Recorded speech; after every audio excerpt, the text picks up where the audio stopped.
कैसे आप लोग हैप्पी हो और हैप्पी रहो। आज मैं आपके लिए एक टॉपिक लेके आई हूँ 11 रूल्स फॉर आपको हैप्पी आपकी ज़िंदगी बदल डाले। तो ये 11 रूल्स आप अप्लाई करेंगे तो आपकी ज़िंदगी बदल जाएगी। उसका फर्स्ट रूल है फिटनेस। फिटनेस में क्या आता है, 4 चीज़ें आते हैं। पहले आता है फूड जो भी आप चाहिए, आपको एनर्जी फूड लेने चाहिए, टाइम टू टाइम फूड लेने चाहिए, वो आपको ज़रूरी है। सेकेंड आता है एक्सरसाइज भी आप चूज़ कर सकते हैं जो आपको पसंद है। जैसे आपको वॉक करना पसंद है, योगा करना पसंद है, डांस करना पसंद है, कोई भी एक्टिविटी फिजिकली जो आप कर सकते हैं। थर्ड आता है वाटर भी कितना लेना चाहिए। जैसे अगर आपका वेट अगर 60 kg है तो आपको मिनिमम 3 लीटर्स तो दिन में पानी पीना ही चाहिए। तो आप उसके लिए वाटर के लिए कुछ स्टेप बाय स्टेप, जैसे 1 by 1 या हाफ एन आवर में कुछ पी सकते हो। ऐसा आप टारगेट सेट करो और वो भी आप ले सकते हो। और आता है फोर्थ वाला स्लीप भी बहुत इंपॉर्टेंट होता है, क्योंकि हम अगर अच्छे से सोएंगे तो हमारा माइंड भी अच्छा रहेगा और वो बॉडी एंड माइंड हमारा अच्छा होना चाहिए। तो ये फोर्थ वाला जो है स्लीप, आपको 7 to 8 आवर्स का डेली उतना स्लीप होना चाहिए, मतलब साउंड स्लीप। अच्छा, तो आप उसके पहले कुछ म्यूज़िक लगा के रिलैक्स करके माइंड को सो सकते हो। तो ये 4 चीज़ें आती है फिटनेस में। तो ये फर्स्ट रूल हो गया। सेकेंड रूल है आपको balancing your heart and mind. जैसे हमारा हार्ट एंड माइंड बहुत इंपॉर्टेंट है, क्योंकि हार्ट में क्या, अगर हमें किसी के ऊपर गुस्सा है, किसी से हम नाराज़ है, किसी का हमें बुरा लगा, तो हम लोग वो चीज़ लेके बैठते हैं। उससे भी हमारे पे बहुत सारी चीज़ें चेंज होती है। जैसे फिर उसके वजह से हमारा रिलेशन किसके साथ ख़राब हो जाता है, हमारे मन में वो चीज़ें रहती है, हम उसको ही लेके बैठते हैं, तो रिलेशनशिप ख़राब हो जाएगा। फिर हमें उदास लगने लगेगा, अच्छा नहीं लगेगा, तो वो भी अच्छा नहीं है। तो इसके लिए हमेशा आप क्या करो, दिन में अगर रात को आप सोने के पहले कुछ भी चीज़ हुआ है उसको रेडियो करना चालू करो। अगर किसी से आपको कुछ प्रॉब्लम है तो डायरेक्टली बात करो, वो आप क्लियर कर सकते हो। तो ये आपके हार्ट के लिए हो गया। माइंड के लिए जैसे आप मेडिटेशन करना ज़रूरी है। दिन में एक बार, जैसे सुबह आप उठते हो तो पहले आप थोड़ा देर 10-15 मिनट मेडिटेशन करो। कोई भी म्यूज़िक, जैसे मेरा एक वीडियो भी मैंने डाला है रामादास मेडिटेशन, वो बहुत अच्छा है, वो आप कर सकते हो। म्यूज़िक लगा के आप खाली आँख बंद करके वो एक 15 मिनट भी आप सुनेंगे, आपको बहुत अच्छी पॉजिटिव एनर्जी आएगी। तो वो आप कर सकते हो। तो ये सेकेंड रूल हो गया। थर्ड है financial discipline. Financial discipline means क्या, कि हमें फाइनेंशियल डिसिप्लिन होना भी बहुत ज़रूरी है। जैसे हम बोलते हैं कि हमारे कुछ भी चीज़ें हैं, जैसे हमारी ड्रीम्स है या हमें कोई रिस्पॉन्सिबिलिटीज़ है, तो वो हमें प्लान करके रखेंगे, या हमारा कुछ मनी हम सेव करेंगे, तो आगे जाके आपके ऊपर बर्डन नहीं आ सकता है। तो फाइनेंशियल डिसिप्लिन भी ज़रूरी है। जैसे मेरे पास इतने पैसे हैं, मुझे इसको कैसे कैसे मैनेज करना है, कहाँ पे खर्च करना है, इसमें से कितना बचाना है, मेरे फ्यूचर के लिए कुछ पैसा रखना है, ये आप प्रॉपर कर सकते हैं। अगर आपको इसी चीज़ें में कुछ भी हेल्प चाहिए तो मैं वो करती हूँ फाइनेंशियल प्लानिंग, तो आप मुझे कनेक्ट कर सकते हो। तो फाइनेंशियली डिसिप्लिन होना बहुत ज़रूरी है। इसके वजह से आपका माइंड और फ्री हो जाएगा।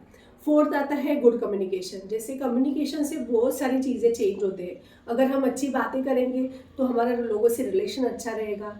हम कहाँ पे भी जाएंगे तो कॉन्फिडेंटली हम किससे भी बात करते हैं, या हमें कुछ चीज़ें किसको समझानी है तो हम उसको प्रॉपर समझा सकते हैं, कोई चीज़ें बता सकते हैं, कोई सिखा सकते हैं। तो गुड कम्युनिकेशन आपका एक पर्सनैलिटी को एनहांस करता है। अगर आप अच्छा कम्युनिकेशन करते हो तो सब लोग आपको पसंद करते हैं। आपको मतलब आपका अगर कम्युनिकेशन अच्छा है तो आपके ऊपर बहुत लोग प्यार भी करते हैं, आपके साथ अच्छे से रिलेशन भी रहेगा।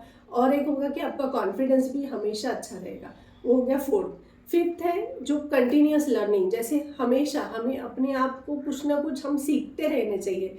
जैसे मैं हमेशा कुछ ना कुछ सीखती हूँ, कोई ना कोई कोर्सेज करती हूँ। जैसे अभी स्कूल मतलब बच्चों के रिलेटेड है तो बच्चों के रिलेटेड मैंने बहुत सारे कोर्सेज किए हैं। फिर मैंने जैसे NLP किया है, या माइंड रिलेटेड बहुत सारे कोर्सेज करती रहती हूँ। तो इससे क्या होता है, मेरा लर्निंग चालू है तो उससे मैं अपडेट होती रहती हूँ। तो हमें हमेशा अपडेट होते रहना चाहिए। तो लर्निंग वेरी इंपॉर्टेंट, तो कंटिन्यूअस लर्निंग में आप रहना चाहिए। 6 पॉइंट है चेंज एक्सेप्टेंस। अगर कोई भी चीज़ चेंज होता है तो हम पहले ही डर जाते हैं, अरे बाप रे ये कैसा होगा, अभी ये होगा तो कैसा हो जाएगा। हमें पहले फियर पकड़ लेता है कि चेंज मुझे नहीं पसंद है। लेकिन हम कोई भी चेंज आता है तो उसको समझ के उसके हिसाब से हम प्लानिंग कर सकते हैं, उसको अंडरस्टैंड करके हमें क्या स्टेप्स लेने चाहिए, कैसे करने चाहिए। अगर ये हमें अच्छे से प्लानिंग किया तो हमें वो भी चीज़ बहुत क्लियर हो जाएगा। तो फियर लेने से अच्छा आप उसको एकदम अच्छे से सोच के हैंडल करो। वो एक्सेप्टेंस आप लाओ कि ठीक है चेंज हो गया तो हो गया, कुछ प्रॉब्लम नहीं है। चेंज हमारे लिए अच्छा होता है, क्योंकि हमेशा चेंज होते ही रहेगा, कोई चीज़ सेम रहने वाला नहीं है, तो हमें वो एक्सेप्टेंस ज़रूरी है। तो चेंज एक्सेप्टेंस, कोई भी चेंज आएगा तो उसको पहले एक्सेप्ट कीजिए। 7 पॉइंट होता है बिल्डिंग कनेक्शंस एंड रिलेशन। जैसे हमारा ह्यूमन हम सब है कि हम एक दूसरे के साथ जुड़े हुए हैं, तो हमें हमेशा बिल्डिंग नया नया कनेक्शन से कनेक्ट होना ज़रूरी है, अच्छे अच्छे लोगों से मिलना है, बहुत सारे नए नए लोगों से मिलना है, क्योंकि क्या होता है उससे हमारे कनेक्शन अच्छे होते हैं। किसके साथ भी हम अच्छा रिलेशन रखते हैं, बिल्ड करते हैं अच्छा रिलेशन, तो वो हमें कभी ना कभी तो हो जाता है। जैसे हमने किसके साथ भी कुछ हेल्प किया, उसके साथ कनेक्शन बनाया, आगे जाके वो कनेक्शन आपको कभी भी काम आएगा। तो हमेशा आप नए नए लोगों से मिलिए, अच्छा कनेक्शन कीजिए, तो ये बिल्डिंग कनेक्शन आपके लिए बहुत ज़रूरी होता है। देन 8 पॉइंट है टाइम मैनेजमेंट। टाइम मैनेजमेंट तो बहुत इंपॉर्टेंट होता है, क्योंकि हमें अपना टाइम को कैसे मैनेज करना है ये हमें अच्छे से प्लान करना है। सबको 24 आवर्स मिलते हैं, लेकिन वो 24 आवर्स को कैसे मैनेज करना है ये अगर आप डिसाइड करोगे कि मुझे ये 24 आवर्स मिले हैं, अभी मुझे इसमें से क्या क्या चीज़ें करना है, मेरी प्रायोरिटी क्या है, मुझे कौन से, उसके लिए आपको एक टिप देती हूँ कि आप टू डू लिस्ट बनाइए। डेली आपका लिस्ट होना चाहिए कि आज ये मुझे करना है चीज़ें, तो आप क्लियरली आपका काम अच्छे कर सकते हैं। और कौन सी चीज़ें आपकी प्रायोरिटी में होनी चाहिए, कोई नहीं होनी चाहिए, ये आप देखिए। जैसे सोशल मीडिया में भी हम अगर एक बार देखते तो हम उसमें ही घूम जाते हैं, वो भी हमें करना नहीं है। वो आपको टाइम रखना है कि इतना टाइम ही मैं सोशल मीडिया में देखूंगी और ये चेक करूंगी। और एक अच्छा मेथड है, जैसे 25 मिनट आप काम करते रहो, 5 मिनट ब्रेक लो, 25 मिनट काम करो, 5 मिनट ब्रेक लो, ये भी आप कर सकते हैं। तो इससे आपका हर जो भी मिनट भी यूज़ होता है और आपका अच्छे से सब काम हो जाता है। तो टाइम मैनेजमेंट बहुत इंपॉर्टेंट है। उसके बाद होता है कि समझदारी से जोखिम। जैसे कोई भी जैसे ये पॉइंट है 9th वाला, समझदारी से जोखिम मीन्स क्या, कि अगर समझो मुझे कोई भी जोखिम उठानी है या कुछ नया चीज़ करना है, तो मैं समझदारी से करनी ज़रूरी है। अगर मुझे कोई बिज़नेस स्टार्ट करना है, या मेरा बिज़नेस छोड़ के और भी कुछ करना है, या मुझे कुछ चेंजेस करना है मेरे लाइफ में, या कोई भी रिलेशन में हो, किधर भी, तो आप सोच समझ के कोई भी चीज़ डिसाइड करेंगे, तो आपको क्या होगा, आइडिया होगा, माइंड में रहेगा कि हाँ ये चीज़ मुझे ऐसे ऐसी करनी, तो आपको वो फियर नहीं होगा, उससे अच्छा आपको वो प्रॉब्लम जल्दी सॉल्व हो जाएंगे। तो आप कभी भी समझदारी से जोखिम उठाओ, मतलब कोई भी जोखिम उठानी है, कोई भी रिस्पॉन्सिबिलिटी लेनी है। कभी कभी होता है हमें शादी हो रही है तो हमें बहुत सारी रिस्पॉन्सिबिलिटीज होती है, अरे कैसे होगा क्या होगा, लेकिन ठीक है होने ही वाला है, तो हमें उसके बारे में पहले सोचना ज़रूरी है, मैं क्या क्या करूँगी, या मुझे नए घर में शिफ्ट होना है तो भी मुझे वो चीज़ प्लान करना है, मुझे नए जॉब में जाना है, मुझे नया बिजनेस करना है, नए लोगों से मिलना है। तो ये चीज़ आप पहले सोचिए, उसका अच्छे से प्लान कीजिए, तो आपको वो भी प्रॉब्लम सॉल्व हो जाएगा। और 10th है बिलीव इन योर सेल्फ। ये तो बहुत इंपॉर्टेंट है कि हम लोग को बिलीव इन योर सेल्फ, मतलब अपने आप में बिलीव करना बहुत ज़रूरी है। जैसे सेल्फ हम लोग बोलते हैं ना कि अपने आप को अगर हम बेस्ट समझेंगे, अपने आप को गुड समझेंगे, मैं उस लायक हूँ, मेरे अंदर ये खूबियाँ हैं, ये मैं टैलेंटेड हूँ, ऐसे खुद अपने आप को समझेंगे तो हम दुनिया में अच्छे से दिखा सकते हैं। तो पहले अपने आप में बहुत आप बिलीव करना शुरू कीजिए कि ये मैं कर सकती हूँ, मैं ऐसा भी कर सकती हूँ, ये आप डिसाइड कीजिए। और अपने आप से बात कीजिए, जैसे आप मॉर्निंग में उठते हैं, मिरर में देख के आप बात कीजिए कि मैं स्ट्रांग हूँ, मैं ब्यूटीफुल हूँ, मैं समझदार हूँ।